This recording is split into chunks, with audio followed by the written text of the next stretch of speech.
I'm Derek Tyson along with Thomas Goldkamp of GatorCountry.com. We're here in the swamp to talk about the upcoming game against Tennessee on Saturday at 3:30 p.m.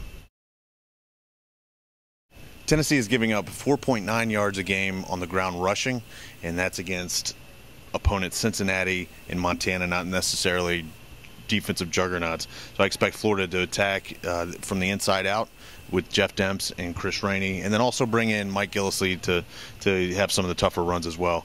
Last week, Florida showed that they were able to be versatile and bring in guys like Trey Burton and Hunter Joyer to also carry the load.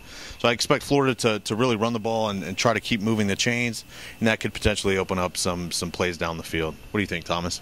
I agree with you about Tennessee maybe challenging Florida a little bit more closer to the line of scrimmage. I think the physicality of their cornerbacks is going to give Florida a little bit more trouble than maybe UAB or Florida Atlantic, and that'll potentially open up some things down the field for Florida. So I'm really interested to see how Tennessee adjusts, especially to the swing passes and the short stuff to the flats. I think that's going to be one of the real keys to the game. The Florida defense will return defensive lineman Sharif Floyd this week after Floyd served a 2-game NCAA suspension. Floyd's return should boost a Florida defensive line that the coaches really want to get more pass rush out of. That's going to be a big key this week for Florida against the Tennessee offense that has two very big physical receivers who should test Florida's young secondary down the field. What do you think, Derek? I agree. If the defensive line can't get pressure on them, Florida's going to be susceptible on the back end of it with two freshmen, Marcus Roberson and Deontay Pop Saunders starting, and also two true sophomores, Matt Elam and Cody Riggs, in the defensive backfield. So if Florida can't get pressure, it could be a long day. If they can get pressure, it could force Tyler Bray into making some turnovers.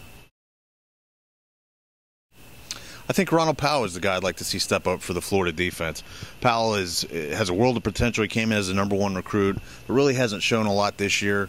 He's shown flashes on some plays, but overall doesn't have a sack and really hasn't gotten to the quarterback much. So I think this is a good opportunity for him to show what he can do against a Tennessee offense that is very explosive.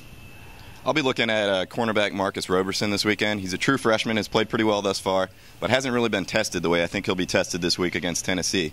Tennessee's got a pair of great receivers in Derrick Rogers and Justin Hunter, and they're both big, physical, fast guys who should give them a great test. I'm interested to see if Roberson continues to play physically or gives them a little bit more cushion this week, and see how the Florida defense reacts to playing against two of the best receivers they'll see all year. Because tight end Jordan Reed and running back Jeff Demps are both questionable because of injuries, my player to watch on offense is going to be John Brantley. Brantley has played solid in the first 2 games, yet he hasn't put up huge stats. He's only got 1 touchdown compared with 2 interceptions. But he's been efficient. He's been a lot more efficient. He's taken what the defense has given him. So I expect him to come out.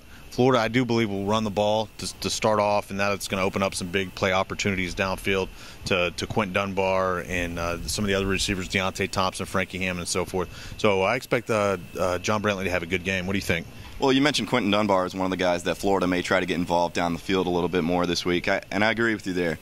Since he's gotten to Florida, we've heard countless great reports about Quentin Dunbar. He was sidelined last year with a little bit of an injury, and he really hasn't broken out yet this year. He's had 2 fairly quiet games, caught a nice flea flicker in the first game, but I'll be interested to see, especially if Tennessee steps up into the flats, if Dunbar can take advantage of the more space open deep.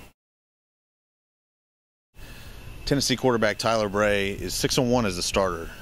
Of those 7 starts, only 2 of them were road games, and that was against Memphis and against Vanderbilt, not necessarily tough road games. So this will be a different game for him to come in here to the swamp with a loud and crazy atmosphere. So I think Florida's gonna cause some turnovers, do some things to confuse him, and I think Florida wins 38-17 in the end. What do you think?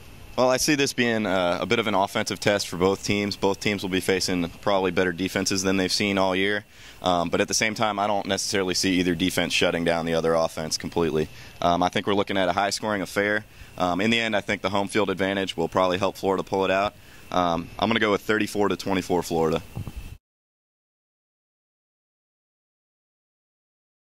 For Gator Country TV, I'm Thomas Goldkamp. This is Derek Tyson. That's all we've got for this week, but be sure to tune in to GatorCountry.com for more news and info.